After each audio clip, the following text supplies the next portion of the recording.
Hello guys, नमस्ते। तो ये हमारा अपील सीरीज का थर्ड वीडियो है। इससे पहले हमने पढ़ लिया था कि अपील क्या होता है, कन्वेंशन के केस में कैसे अपील कराई जा सकती है, एक स्टेट गवर्नमेंट सेंटेंस के केस में कैसे अपील डाल सकती है, और एक्विटल के केस में किस तरीके से अपील डाली जा सकती है, और कोर्ट ऑफ सेशन में एक अपील की हियरिंग किस तरीके से होती है। अब की वीडियो में हम कवर अप करेंगे कि एक अपील का प्रोसीजर क्या होता है। अपील का प्रोसीजर दे रखा है सेक्शन 423 में। सेक्शन 423 बताता है कि एक अपील की पिटीशन किस तरीके से डालते हैं। इन्होंने यहाँ पे कहा है कि किसी भी अपील का पिटीशन डालने के लिए हमें एक रिटन स्टेटमेंट देना पड़ेगा, रिटन में लिख के देना पड़ेगा। किसके द्वारा लिखा जाएगा? वो एक अपीलेंट के द्वारा या फिर उसके एडवोकेट के द्वारा रिटन में लिखा जाएगा। साथ में जो जिसके अगेंस्ट अपील डालनी है ना, जिस ऑर्डर या जजमेंट के अगेंस्ट अपील डालनी है, उसकी एक कॉपी लगा के देनी पड़ेगी। तो सेक्शन 423 बोलता है कि किसी भी अपील का पिटीशन डालने के लिए एक पर्सन को रिटर्न में लिख के देना पड़ेगा। कौन लिख के देगा? या तो अपीलेंट लिख के देगा या फिर उसका एडवोकेट लिख के देगा। और उस रिटर्न स्टेटमेंट के साथ उनको कॉपी भी लगानी पड़ेगी किसकी? जजमेंट या ऑर्डर के जिसके अगेंस्ट हमें अपील डालनी है। सेक्शन 424 बताता है कि अगर कोई अपीलेंट जेल में है तो ऐसी सिचुएशन में वो अपील किस तरीके से डालेगा। इस सेक्शन में बताया गया है कि अगर कोई अपीलेंट जेल में है तो वो क्या करेगा? वो कॉपी लेगा। किसकी कॉपी लेगा? उस जजमेंट और ऑर्डर के अगेंस्ट की कॉपी बनाएगा और उस कॉपी को भेज देगा ऑफिसर इंचार्ज के पास। और वो ऑफिसर इंचार्ज क्या करेगा? उस कॉपी को लेके अपीलेंट कोर्ट में दे देगा कि लीजिए सर, ये एक एक्यूज्ड है, एक अपीलेंट है जिसने एक अपील डाली है इस ऑर्डर या जजमेंट के अगेंस्ट। तो सेक्शन 424 बताता है कि procedure when appellant in jail. अगर कोई अपीलेंट जेल में होता है तो वो अपील किस तरीके से डालेगा। सबसे पहले वो एक पिटीशन डालेगा। उस पिटीशन में वो क्या करेगा? रिटर्न में लिख के देगा और साथ में कॉपी लगाएगा। किसी कॉपी लगाएगा? उस जजमेंट और ऑर्डर की कॉपी लगाएगा जिसके अगेंस्ट उसे अपील डालनी है। फिर वो उस कॉपी को दे देगा एक ऑफिसर इंचार्ज ऑफ जेल को और कहेगा कि सर, इस अपील को अपीलेंट कोर्ट में डाल दीजिए। और वो ऑफिसर इंचार्ज क्या करेगा? उस अपील को लेके जाएगा और अपीलेंट कोर्ट में उसको प्रेजेंट कर देगा, उससे वहां पे सबमिट कर देगा। तो ये बताता है सेक्शन 424। फिर बात करते हैं सेक्शन 425 की। सेक्शन 425 बताता है समरी डिसमिसल ऑफ अपील। इसमें कहा गया है कि जो अपीलेंट कोर्ट है, अगर उसको लगता है कि जो भी हमारे पास अपील आई है वो सफिशिएंट ग्राउंड पे नहीं मैच होती है, तो ऐसी सिचुएशन में वो उस अपील को खारिज कर सकता है। तो इस सेक्शन में सिर्फ इतना बोला गया है कि अगर हमारे कोर्ट को लगता है कि जो भी अपील आई है किसी भी जजमेंट या फिर ऑर्डर के अगेंस्ट वो सफिशिएंट ग्राउंड पे नहीं बैठती, तो ऐसी सिचुएशन में कोर्ट उस अपील को खारिज कर सकता है। इसमें कुछ प्रोवाइडेड है जिसमें कहा गया है कि अगर कोई अपील आई है सेक्शन 423 के अंदर और उसको कोर्ट चाहती है डिसमिस करना, खारिज करना, उससे पहले जो कोर्ट है वो क्या करेगी? जो अपीलेंट है या फिर उसका एडवोकेट है उसको एक अपॉर्चुनिटी देगी, उसको बुलाएगी और उसकी बात सुनेगी। उसकी बात सुनने के बाद भी अगर कोर्ट को लगता है कि वो जो अपील है वो सफिशिएंट ग्राउंड पे नहीं बैठती है, तो फिर वो उसको खारिज कर देगी। सेम चीज बोली गई है सेक्शन 424 में। अगर कोर्ट को लगता है कि जो भी हमारी अपील आई है वो डिसमिस कर देनी चाहिए, वो सफिशिएंट ग्राउंड पे नहीं बैठती है, तब वो उसको डिसमिस करने से पहले वो अपीलेंट को बुलाएगी, उसकी बात सुनने को उसको मौका देगी, उसकी बात रखवाएगी, उसकी बात सुनेगी। और उसके बाद भी उस कोर्ट को लगता है कि खारिज कर देना चाहिए तो फिर वो खारिज कर देगी। पर सेक्शन 424 एक बात बोलता है कि अगर कोई अपील आई है और वो सफिशिएंट ग्राउंड पे नहीं बैठती है, तो ऐसी सिचुएशन में उसको कब खारिज करा जाएगा? जब तक वो अपील एक्सपायर नहीं हो जाती, जब तक उसे खारिज नहीं करा जा सकता। अगर उसको एक्सपायर होने से पहले ही खारिज कर दिया ना, तो क्या करेगा वो अपीलेंट? वो उस अपील को फिर से डाल देगा। तो इस प्रोसेस को रोकने के लिए फिर बार बार वो डालता रहेगा अपील। तो इस चीज को रोकने के लिए ना, जब तक वो अपील एक्सपायर नहीं हो जाती, जब तक वो हमारा कोर्ट उसको डिसमिस नहीं करेगा। यही चीज यही बोली गई है। यहाँ पे बोला गया है कि किसी भी अपील को डिसमिस करने से पहले कोर्ट क्या करेगा? उस सारी बातों को रिकॉर्ड करेगा, बुलाएगा, एक बेंच बुलाएगा, बिठाएगा और बताएगा कि जो भी अपील आई है वो सफिशिएंट ग्राउंड पे नहीं बैठती है, तो हम इसे डिसमिस करना चाहते हैं। और फिर उन सब की सहमति वहमति के साथ उसे डिसमिस कर देगा। यहीं पे ये बोली गई है कि चीफ जुडिशियल मजिस्ट्रेट को बुलाएगा, उसको बताएगा कि जो अपील आई है वो सफिशिएंट ग्राउंड पे नहीं बैठ रही है और उसको रीजंस देगा, उसके साथ उस अपील को डिसमिस कर देगा। तो ये सेक्शन सिर्फ इतनी बात बोलता है कि अगर हमारा अपीलेट कोर्ट को लगता है जो भी अपील आई है वो सफिशिएंट ग्राउंड पे नहीं बैठती है तो फिर वो उसको खारिज कर सकती है। अब बात करते हैं सेक्शन 426 की। सेक्शन 426 बताता है कि procedure for hearing appeals not dismiss summarily. इसका मतलब क्या है कि अगर कोई अपील ऊपर डिसमिस नहीं हुई है तो उसकी आगे प्रोसीडिंग होगी। तो उसका क्या प्रोसीजर है वो यहाँ पे बताया गया है। उसका प्रोसीजर ये बताया गया है, जो अपीलेट कोर्ट है वो क्या करेगी, वो एक नोटिस देगी। किस चीज का नोटिस देगी, वो टाइम और प्लेस का नोटिस देगी। किसको नोटिस देगी, अब जो हमारा अपीलेंट है उसको देगी, या फिर उसके एडवोकेट को देगी, या फिर कोई ऐसा ऑफिसर जो स्टेट गवर्नमेंट के द्वारा अपॉइंट कराया गया है। कौन हो सकता है, पीपी हो सकता है वो। और क्या करेगी वो।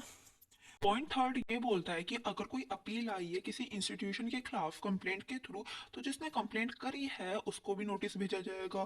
पॉइंट फोर्थ क्या बोलता है, पॉइंट फोर्थ ये बोलता है कि अगर कोई अपील आई है सेक्शन 418 या 419 के अंदर, और जिसने वो अपील डाली है, लाइक किसी ऑफिसर ने डाली है या किसी जिसने कंप्लेंट करी है उसने डाली है, या फिर किसी एक्यूज ने डाली है वो अपील, तो ऐसी सिचुएशन में उस पर्सन को नोटिस तो मिलेगा मिलेगा, साथ में उस अपील की एक कॉपी भी भेजी जाएगी। दो चीजें भेजी जाएगी ऐसी सिचुएशन में, एक तो अपील की कॉपी और एक नोटिस। इसका सेकंड पॉइंट क्या बोलता है, इसका सेकंड पॉइंट ये बोलता है कि अगर कोई अपील आ चुकी है तो जो कोर्ट है ना, जो हमारा अपीलेट कोर्ट है, वो क्या कर सकता है, वो रिकॉर्ड्स मंगा सकता है और साथ में वो पार्टीज को हियरिंग पे भी बुला सकता है कि आप एक और बार आइए और अपना हियरिंग देके जाइए। इसका प्रोवाइसो है। प्रोवाइसो ये बोलता है कि अगर कोई अपील आई है किसी की सेंटेंस को बढ़ाने के लिए, तो ऐसी सिचुएशन में वो कोर्ट के पास ऑप्शन है कि उसको क्या कहते हैं, रिकॉर्ड्स वगैरह मंगाने हैं नहीं है, या फिर किसी को हियरिंग पे बुलाना है नहीं बुलाना, ये सब डिपेंड करता है कोर्ट पे। तो सेक्शन 426 बोलता है कि procedure for hearing appeal not dismiss summarily. अगर कोई केस है उसको डिसमिस नहीं करा, किसी अपील को डिसमिस नहीं करा हमारा कोर्ट ने, तो उसका क्या प्रोसीजर है उसके आगे का। सबसे पहले नोटिस भेजा जाएगा। नोटिस भेजा जाएगा टाइम और प्लेस का।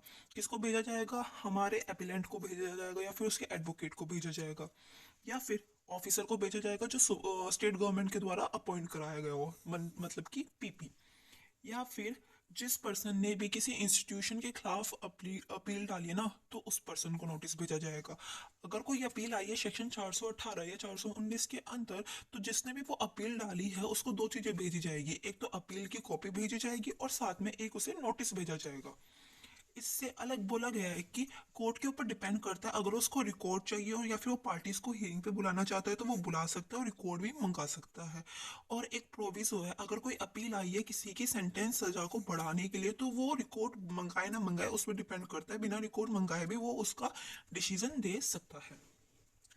सेक्शन 427, सेक्शन 427 बताता है power of appellate court. Basically इसमें क्या हुआ कि जो अपील है वो डल चुकी है, कोर्ट ने उसको पहले डिसमिस नहीं करा, उसका प्रोसीजर आगे चला दिया। उसके बाद कोर्ट के पास क्या पावर है, पहले क्या करेगा, कोर्ट रिकॉर्ड्स मंगाएगा और हियरिंग करेगा। किसकी हियरिंग करेगा, अपीलेंट की करेगा, एडवोकेट की करेगा, पीपी की करेगा, या फिर कोई अपील आई है 418 या 419 के अंदर, तो एक्यूज को बुलाएगा, उसकी हियरिंग करेगा। हियरिंग हो गई है, उन सब की बातें सुन ली है जिस जिसने अपील डाली थी। अब क्या करेगा कोर्ट, अगर कोर्ट को लगता है कोई सफिशिएंट ग्राउंड ही नहीं बैठता, तब वो उस अपील को डिसमिस कर देगा। या फिर कोर्ट को लगता है जो अपील आई है वो सफिशिएंट ग्राउंड पे आई है, तो फिर वो उस अपील के हिसाब से कुछ ना कुछ तो ऑर्डर डिसीजंस वगैरह देगा ना। तो बात करते क्या क्या। अगर कोई अपील आती है एक्विटल के केस में, सबसे पहले कोर्ट क्या करेगा, उस अपील के हिसाब से उस केस को फर्दर इंक्वायरी पे भेज देगा। या फिर कह देगा कि एक काम करिए, आप अपने केस के ना रीट्रायल स्टार्ट कर दीजिए, अपना ट्रायल फिर से करिए पूरा का पूरा स्टार्टिंग से। या फिर कोर्ट क्या कह सकता है, अगर कोर्ट को लगता है जो एक्यूज है उसे एक्विटल नहीं करना चाहिए तो उसे सजा देनी चाहिए थी, तो ऐसी सिचुएशन में अगर कोर्ट को लगता है एक्यूज गिल्टी है, तो फिर वो उसको लॉ के अकॉर्डिंग पनिश कर सकता है। यहाँ पे कौन सा कोर्ट करेगा उसे पनिश, उसे करेगा यहाँ पे अपीलेट कोर्ट करेगा पनिश। फिर बात करते हैं कन्वेंशन के केस में। अगर कोई अपील आती है कन्वेंशन के केस में, तो सबसे पहले कोर्ट क्या कहेगा, अगर कोर्ट को लगता है जो अपील है वो सफिशिएंट ग्राउंड पे ही नहीं बैठती, तो फिर उसे डिस्चार्ज कर देगा। या फिर उसे लगता है वो सफिशिएंट ग्राउंड पे बैठती है, तो क्या कहेगा, वो कहेगा कि एक काम करिए, आप फिर से अपना ट्रायल चलाइए, वो री ट्रायल का ऑर्डर दे देगा।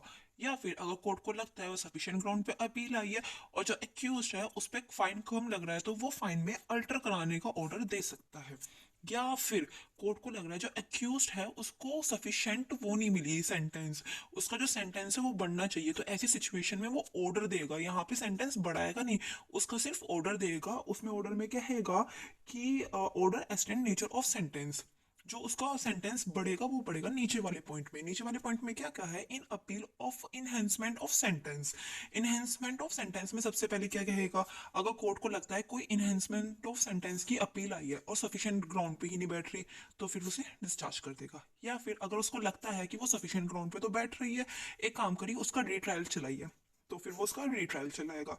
या फिर उसे लगता है कि इनहेंसमेंट ऑफ सेंटेंस की जो अपील आई है उसमें सेंटेंस को इनहेंस करने के प्लेस पे हम फाइन को ऑल्टर कर देते हैं, तो फिर वो फाइन को ऑल्टर कर सकता है। या फिर उसको लगता है इनहेंसमेंट ऑफ सेंटेंस के प्लेस में सेंटेंस को सच में बढ़ाना चाहिए, तो फिर यहाँ पे वो सेंटेंस को बढ़ाने का ऑर्डर दे सकता है। इधर एक और बात कही गई है, जितने भी ऑर्डर्स वगैरह आएंगे अपील में वो हम अल्टर करा सकते हैं या फिर उन ऑर्डर्स को रिजर्व करा सकते हैं, ऐसी बात भी कही गई है यहाँ पे। और जितने भी ऑर्डर्स हैं उनमें हम अमेंडमेंट भी करा सकते हैं। अब हमने क्या पढ़ा, हमने पढ़ा था सेक्शन 427, उसमें पढ़ा था हमने पावर ऑफ अपीलेंट कोर्ट की, एक अपीलेंट कोर्ट के पास क्या क्या पावर होती है। सबसे पहले क्या करेगा, वो अपीलेंट को बुलाएगा, एडवोकेट को बुलाएगा, पीपी को बुलाएगा, या फिर सेक्शन 418 या 419 के अंदर जिसने भी अपील डाली उसको बुलाएगा, एक्यूज को बुलाएगा, रिकॉर्ड्स मंगाएगा और उनकी हियरिंग लेगा, उनकी बातें सुनेगा। उनकी बातें सुनने के बाद अगर एक्विटल का केस है तो सबसे पहले क्या कर सकता है, कोर्ट केस को डिस्चार्ज कर सकता है अगर वो सफिशिएंट ग्राउंड में नहीं बैठता। या फिर कह सकता है कि एक काम करिए फर्दर इंक्वायरी के लिए केस को भेज देगा, या फिर रिट्रायल की डिमांड कर देगा कि मैं रिट्रायल को ऑर्डर दे रहा हूँ, सारी ट्रायल फिर से चलेगी। या फिर अगर कोर्ट को यही लगता है कि जो एक्यूज है वो गिल्टी है, तो फिर कोर्ट उसको सजा सुना सकती है लॉ के अकॉर्डिंग, जितना भी उसका क्राइम है, जितना भी उसको पनिशमेंट मिलनी चाहिए उसके अकॉर्डिंग। अब बात करते हैं कन्वेंशन के केस में, अगर कोर्ट को लगता है जो अपील है वो सफिशिएंट ग्राउंड पे नहीं आई है, तो फिर उसे डिस्चार्ज कर देगा। अगर कोर्ट को लगता है वो सफिशिएंट ग्राउंड पे आई है, तो फिर क्या करेगा, उसकी रिट्रायल का ऑर्डर दे देगा। या फिर क्या कहेगा, एक काम करिए आप फाइन को ही अल्टर कर दीजिए, पहले 5,000 दे थे अब 10,000 देंगे आप। या फिर जो कोर्ट है वो सेंटेंस को ऑल्टर करने का ऑर्डर दे सकता है, इस वाले केस में सिर्फ ऑर्डर दे सकता है, यहाँ पे सेंटेंस बढ़ेगी नहीं, सेंटेंस बढ़ेगी नीचे वाले केस में इनहेंसमेंट ऑफ सेंटेंस में। अगर कोई अपील आती है इनहेंसमेंट ऑफ सेंटेंस के केस में, तो वहां पे कोर्ट उस अपील को डिस्चार्ज कर सकता है, या फिर उस अपील के हिसाब से फाइन को बढ़ा सकता है, पहले 6,000 तब 10,000 दीजिए। या फिर यहाँ पे कोर्ट क्या कहेगा, जो एक्यूज है उसकी सेंटेंस बढ़ा सकता है, पर यहाँ पे एक प्रोविजो है, वो ये कहता है कि किसी भी एक्यूज की सेंटेंस बढ़ाने से पहले उसको अपॉर्चुनिटी दी जाएगी, उसको मौका दिया जाएगा, उसकी बात सुनी जाएगी। उसकी बात सुनने के बाद भी अगर कोर्ट को लगता है कि एक्यूज की जो सजा है वो बढ़नी चाहिए, तो फिर वो उसको अल्टर करा देगा, उसको बढ़ा देगा। फिर बात करते हैं सेक्शन 428 की। सेक्शन 428 बताता है judgment of subordinate appellant court. इसको है ना आप लोग बताओगे क्योंकि बहुत इजी सेक्शन है और इसको हमने पीछे बहुत बार रिपीट करा है, तो आप लोग बताइए ये सेक्शन एग्जैक्टली बोलता क्या है। फिर बात करते हैं सेक्शन 429। सेक्शन 429 बताता है order of high court on appeal to be certified to lower court. इसमें बेसिकली क्या है, अगर कोई लोअर कोर्ट है, कोई छोटा कोर्ट है और उसके खिलाफ अपील आई थी और उसकी अपील चली गई बड़े कोर्ट में, और उस कोर्ट में वहां पे ऑर्डर आया उस अपील के अंदर, लाइक ए ने अपील डाली हाई कोर्ट में और हाई कोर्ट ने उस अपील के अंदर कोई ऑर्डर दिया, तो हाई कोर्ट की जिम्मेदारी बनती है जिसके खिलाफ वो अपील आई है उस कोर्ट को बताए कि आपके खिलाफ जो अपील आई थी उसके अंदर ये ऑर्डर्स या जजमेंट हमने करे हैं। सेक्शन 429 बताता है order of high court on appeal to be certified to lower court. एक छोटा कोर्ट है उसके खिलाफ अपील गई बड़े कोर्ट में, बड़े कोर्ट में अपील चली गई, उसके अंदर एक ऑर्डर आ गया और उस ऑर्डर में जो भी जजमेंट या ऑर्डर आया है उसको बताएगा ये वाला कोर्ट छोटे वाले कोर्ट में कि आपके खिलाफ जो अपील आई थी उसके अंदर ये ऑर्डर्स आ चुके हैं और आप इन ऑर्डर्स का रिकॉर्ड रख लीजिए। जैसे किसी जेएम के खिलाफ अपील आई थी, वो अपील गई थी हमारे हाई कोर्ट में और हाई कोर्ट ने उस अपील के ऊपर कोई जजमेंट या ऑर्डर दे दिया, तो यहाँ पे हाई कोर्ट हमारे चीफ जुडिशियल मजिस्ट्रेट को बोलेगा कि ये आपकी जिम्मेदारी है उस कोर्ट को जाके बताए कि आपके खिलाफ जो अपील आई थी उसका जजमेंट आ गया है, आप उसका रिकॉर्ड रखिए। सेम इन्होंने नीचे करा है कि अगर कोई एग्जीक्यूटिव मजिस्ट्रेट के खिलाफ आती है अपील हाई कोर्ट में, तो यहाँ पे हाई कोर्ट डिस्ट्रिक्ट मजिस्ट्रेट को बोलेगा कि जो जजमेंट और ऑर्डर आया है उसकी कॉपी आप यहाँ पे पहुंचा दीजिए। अब बात करते हैं सेक्शन 430 की। सेक्शन 4 आता है suspension of sentence pendency appeal release of appellant on bail. इसको समझेंगे हम इधर। इसमें बोला गया है कि ए और बी दो पर्सन है, इनके बीच में कुछ डिस्प्यूट चल रहा था या फिर इनका कोई केस चल रहा था छोटे कोर्ट में। और जो छोटा कोर्ट होता है वो बी को 3 साल की सजा दे देता है और बी इस चीज़ से बिल्कुल भी खुश नहीं है हमारा। बी चला जाता है हाई कोर्ट में, वहाँ पे अपील डाल देता है। और जब तक उस अपील का डिसीजन नहीं आ जाता ना, तो बी क्या कहता है कि भाई मैंने तो अपील डाल दी हाई कोर्ट में, और जब तक उसका डिसीजन नहीं आएगा इनका केस सॉल्व नहीं होगा। तो बी ऐसे टाइम पीरियड में जब तक डिसीजन नहीं आएगा अपने सेंटेंस को, अपनी सजा को सस्पेंड करा सकता है। ये बात सेक्शन बोलता है कि अगर किसी पर्सन ने किसी अपर कोर्ट में अपील डाली है, जब तक उस अपील का डिसीजन नहीं आ जाता उस सजा को सस्पेंड कर दिया जाएगा। कैसे करा जाएगा? उस पर्सन को रिलीज पे छोड़ दिया जाएगा। कैसे छोड़ेंगे? बेल बॉन्ड के थ्रू उसको रिलीज पे छोड़ देंगे। बट इसमें काफी सारे प्रोविजोस है। पहला प्रोविजो ये है कि अगर कोई पर्सन है उसको ऐसी सजा मिलती है जिसमें उसे डेथ पेनल्टी मिलती है, लाइफ इम्प्रिजमेंट मिलता है या फिर उसे 10 साल की जेल होती है, तो ऐसे केस में जो हमारा अपीलेंट कोर्ट है वो एक पीपी को बुलाएगा और उससे कहेगा कि भाई साहब आप रिटर्न में लिख के दीजिए कि इस पर्सन को रिलीज क्यों ना करा जाए, इसकी अपील को क्यों ना एक्सेप्ट करा जाए, या फिर इसको बेल या बेल बॉन्ड पे क्यों ना छोड़ा जाए। वो रिटर्न में लिख के भेजेगा और उसका रिटर्न में लिखी हुई चीज सफिशिएंट ग्राउंड पे बैठती है, तो फिर उसकी जो सस्पेंशन है ना यहाँ पे सेंटेंस को, उसको कैंसिल कर दिया जाएगा, उसको जेल में रखा जाएगा जब तक उसका अपील का डिसीजन नहीं आता। और पीपी के पास एक और राइट है। पीपी के पास क्या राइट है? उसके पास ये राइट है, लाइक बी है, उसको जो कोर्ट ने रिलीज के लिए बेल दे दी, ठीक है ना। अब पीपी उस चीज से बिल्कुल भी खुश नहीं है। हमारा पब्लिक प्रोसिक्यूटर वो चाहता है कि भाई हमारा भी वापस जेल में जाए, तो वो ऐसी सिचुएशन में भी उसके बेल का कैंसिलेशन का एक एप्लीकेशन भेज सकता है कि भाई मैं बिल्कुल खुश नहीं हूँ कि बी हमारा बाहर आ चुका है, उसको वापस आ जेल में भेजिए क्योंकि उसने बहुत ज्यादा सीरियस क्राइम करा है। तो यही चीज ये वाला सेक्शन बोलता है कि अगर कोई पर्सन कोई अपील की डिमांड करता है अपर कोर्ट में, तो ऐसे टाइम पीरियड में उसको रिलीज मिल सकती है। रिलीज कैसे मिलेगी?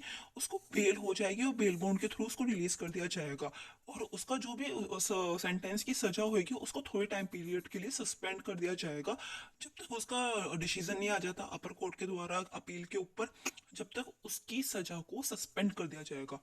और यहाँ पे ये भी बोला गया है कि अगर किसी ने मतलब बहुत ज़्यादा सीरियस क्राइम करा है, ऐसे सिचुएशन में जो हमारा अपीलेट कोर्ट है वो एक पीपी को अपॉइंट करेगी और उससे रिटर्न में पूछेगी कि क्या इसको रिलीज करा जाए, क्या उसको बेल बॉन्ड दी जाए या फिर नहीं।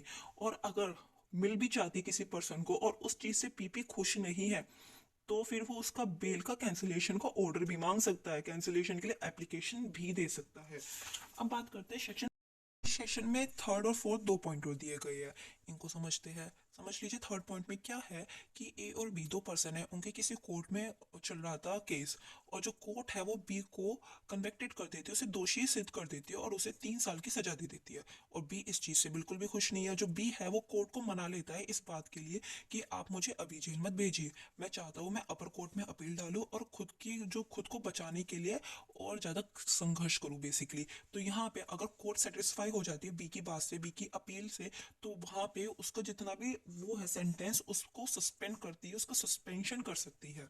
अगर कोर्ट सेटिस्फाई हो गई तो वो अपील डालेगा हाई कोर्ट में, हायर कोर्ट में, और जब तक उसकी अपील का डिसीजन नहीं आ जाता जब तक उसकी सेंटेंस को सस्पेंड कर दिया जाएगा और उसको भेज दिया जाएगा रिलीज पे। रिलीज पे कैसे भेजेंगे? बेल बॉन्ड के हिसाब से। बट यहाँ पे जो उसको रिलीज से भेजा जाएगा वो सफिशिएंट टाइम के लिए भेजा जाएगा। लाइक किसी अपील को डालने के लिए उसने 30 दिन मांगे हैं, तो वो 30 दिन के अंदर 30 दिन के लिए सिर्फ उसे रिलीज पे भेजा जाएगा। 30 दिन के अंदर अगर वो अपील नहीं डालता, कुछ भी नहीं करता, मस्त घर में बैठता है ना, तो फिर उसको बुला लिया जाएगा कि भाई साहब आइए अब अपने जेल में वापस।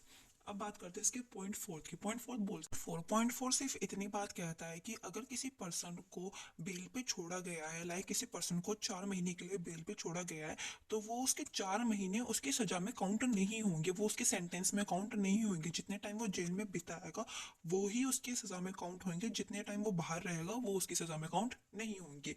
अब बात करते हैं सेक्शन 431। सेक्शन 431 बताता है arrest of accused in appeal from acquittal. Basically ये सेक्शन ये बोलता है कि अगर किसी पर्सन को एक्विटल कर दिया जाता है और उसके खिलाफ अपील आती है, अपील आने के बाद उस पर्सन को अरेस्ट किया जा सकता है। सेक्शन 431। सेक्शन 431 बोलता है arrest of accused in appeal from acquittal. मान लीजिए ए और बी इनके खिलाफ केस चल रहा था और जो बी है उसको एक्विटल कर दिया जाता है, उसको दोष मुक्ति कर दिया जाता है। बट ए इस चीज से सेटिस्फाई नहीं था, उसने डाल दी अपील, वो अपील चली गई हमारे हमारे हाई कोर्ट में। तो जो हमारा हाई कोर्ट है वो एक वारंट निकालेगा, किसके लिए निकालेगा? अरेस्ट के लिए निकालेगा। किसको अरेस्ट करेगा? यहाँ पे एक्यूज को करेगा। क्यों करेगा? कहेगा कि भाई ये साहब आपके खिलाफ आ चुकी है अपील, आप आइए वापस जेल में। तो उसको जेल में रख सकते हैं हाई कोर्ट अगर वो चाहे तो। कब तक रहेगा वो हाई कोर्ट उसे जेल में? जब तक वो केस डिस्पोज नहीं हो जाता, जब तक वो केस खत्म नहीं हो जाता। पर यहाँ पे एक्यूज के पास राइट है, उसके पास किस चीज का राइट है? बेल का। रिलीज का। वो चाहे तो बेल की डिमांड कर सकता है। कैसे करेगा? बेल बॉन्ड के थ्रू वो अपनी बेल की डिमांड कर लेगा और वो बाहर आ जाएगा रिलीज पे। इसमें एक केस है, इस केस में सेम बात कही गई थी। अब बात करते हैं सेक्शन 432। सेक्शन 432 बताता है कि जो हमारा अपीलेट कोर्ट है वो फर्दर एविडेंसेस की डिमांड कर सकता है। इसको समझेंगे हम इधर। सेक्शन 432 बताता है हमारा जो अपीलेट कोर्ट है वो डिमांड कर सकता है फर्दर एविडेंस की। Further evidence equals to additional evidence की वो डिमांड कर सकता है अगर उसको लगता है जो एविडेंस आए हैं उसके पास वो उनसे सेटिस्फाई नहीं है बेसिकली। तो वो फर्दर एविडेंस की डिमांड करेगा। किसको करेगा? वो मजिस्ट्रेट को या फिर कोर्ट ऑफ सेशन को कहेगा कि भाई साहब जाइए और फर्दर एविडेंसेस लेकर आइए, मैं भी बिल्कुल सेटिस्फाई नहीं हूँ जो इतना आपने एविडेंसेस मुझे दिए हैं। तो जब वो उन लोगों को कहेगा कि आप जाइए लेकर आइए, तो उनका क्या क्या काम बनता है? एविडेंस लेकर आना। वो लोग एविडेंस लेकर आएंगे और कोर्ट को देंगे। और जब वो एविडेंस लेकर आएंगे या फिर एडिशनल एविडेंस ऐड करेंगे केस के अंदर, तो ये बात वो एक्यूज्ड और उसके एडवोकेट को भी बताएंगे कि जो हमारे अपीलेंट कोर्ट है ना, उन्होंने फर्दर एविडेंसेस मंगाए थे, एडिशनल एविडेंस मंगाए थे, हमने दे दिए। तो ये एडिशनल एविडेंस है, अगर तुम्हें इन चीज़ से दिक्कत है तो जाके कोर्ट में बोलिएगा। इसमें सेक्शन में एक और बात बोली गई है, जितने भी फर्दर एविडेंसेस आएंगे वो किस तरीके से आएंगे। जो हमारे चैप्टर 25 है, जैसे हमारे चैप्टर 25 ने बता रखा है एविडेंस से रिलेटेड चीजें ऑफ BNSS, उसी तरीके से एविडेंसेस आएंगे, उनकी इंक्वायरी होगी। और यहाँ पे दो केसेस है जो कि एडिशनल एविडेंस के बने थे, जहाँ पे अपीलेट कोर्ट ने एडिशनल एविडेंसेस मंगाए थे। अब बात करते हैं सेक्शन 433 बेसिकली बताता है जब जजेस के बीच में कोई कॉन्फ्लिक्ट आने वाला होता है या फिर होने की सिचुएशन क्रिएट होती है, तब हम थर्ड जज की डिमांड कर सकते हैं।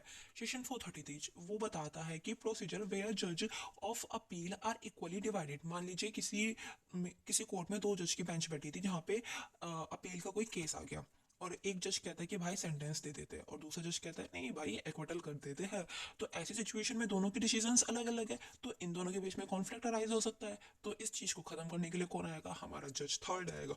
और जज थर्ड क्या कहेगा कि एक काम करते हैं, एक्विटल ही कर देते हैं, जो हमारा एक्यूज है उसको एक्विटल कर देते हैं, जो ग्राउंड्स बैठ रहे हैं एक्विटल के बैठ रहे हैं। और इसमें एक प्रोविजो भी है। इसमें ये प्रोविजो है, अगर चाहे तो ये तीनों जजेस मतलब चाहते हैं अगर कि भाई एक काम करते हैं, इस केस को है ना लार्ज बेंच पे भेज देते हैं, लार्ज बेंच ऑफ जजेस पे भेज देते हैं, वो डिसाइड कर लेंगे अपने हिसाब से कि जो एक्यूज है उसकी सजा बढ़ानी चाहिए या फिर उसको एक्विटल करना चाहिए या फिर उसका फाइन बढ़ाना चाहिए। तो ये सेक्शन बेसिकली ये कहता है कि जब दो जज की बेंच बैठती है और उनके बीच में कॉन्फ्लिक्ट अराइज होता है तो उस चीज को कैसे सॉर्ट आउट करेंगे। अब बात करते हैं सेक्शन 433 की। सेक्शन 433 ये कहता है कि जो भी जजमेंट और ऑर्डर आएगा अपील के अंदर, हमारे अपीलेंट कोर्ट के अंदर उसे फाइनल कर दिया जाएगा। भाई साहब वो बिल्कुल फाइनल है, फाइनल जजमेंट, ये चीज बस इतनी ही बोलती है।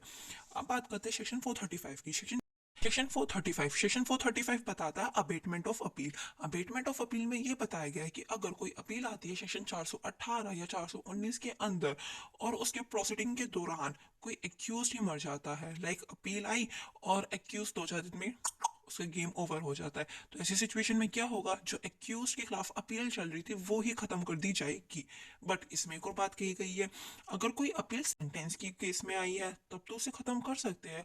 बट अगर कोई अपील आई है फाइन के केस में तब वो खत्म नहीं होगी, वो प्रोसीडिंग चलती रहेगी। अब उसे कौन अटेंड करेगा? जो उसके रिश्तेदार वगैरह होंगे ना, वो उसको अटेंड करेंगे, क्योंकि भाई जो विक्टिम है वो तो फाइन लेकर रहेगा ना, वो अपना फाइन क्यों छोड़े। फिर यहाँ पे एक प्रोवाइजो भी है। प्रोवाइजो में क्या कहा गया? मान लीजिए ए और बी दो पर्सन के बीच में चल रहा था केस, और ए ने बी पे आरोप लगाया था रेप का, बट बी ने कभी रेप करा नहीं था और ये बात सबको पता है। और जो बी है वो इन चीजों से परेशान होकर उसने सुसाइड कर लिया। अब भाई दुनिया बी को किस नजर से देखेगी? दुनिया बी को तो रेपिस्ट की नजर से देखेगी ना। तो ऐसी सिचुएशन में जो बी के रिलेटिव्स है वो भी केस की प्रोसीडिंग आगे चला सकते हैं। ऐसी बात नहीं कि वो प्रोसीडिंग वहीं खत्म कर दी जाएगी। बी के जो नाम है उसको खराब ना करा जाए सोसाइटी में, ऐसी चीज को देखते हुए जो उसके नियर रिलेटिव्स है, लाइक उसके मदर फादर या फिर उसकी वाइफ सिस्टर वगैरह, वो केस की प्रोसीडिंग चला सकते हैं और बी को निर्दोष साबित कर सकते हैं, इवन वो मर चुका है उसके बाद भी, जिससे कि आगे सोसाइटी में उसका नाम खराब ना हो या फिर उसकी फैमिली को गंदी नज़र से ना देखा जाए कि यार ये तो मतलब इसके जो रिलेटिव्स है ऐसे कह देते हैं ना कि लाइक तेरे परिवार वाले ने तो रेप किया तो तुम तो ऐसे ही हो, लाइक समाज में उनका नाम खराब ना हो। तो इस चीज़ को देखते हुए यहाँ पे प्रोवाइजो दिया गया है, और ये चीज़ सिर्फ ये कहती है कि अगर कोई एक्यूज प्रोसीडिंग के दौरान मर जाता है तब वो वहीं पे ख़त्म हो जाती है अपील वगैरह। बट अगर फाइन का केस है तो वहाँ पे ख़त्म नहीं होगी। और अगर ऐसा कोई केस होता है जहाँ पे झूठे आरोप लगाए गए थे और जो पर्सन है वो मर जाता है, तो उसके रिलेटिव्स वगैरह भी बाहर आ सकते हैं, सामने आ सकते हैं और उस प्रोसीडिंग को आगे चला सकते हैं। ये था हमारा अपील जो कि 413 से लेके 435 तक था। क्या कहेंगे हम एंड में? Thank you.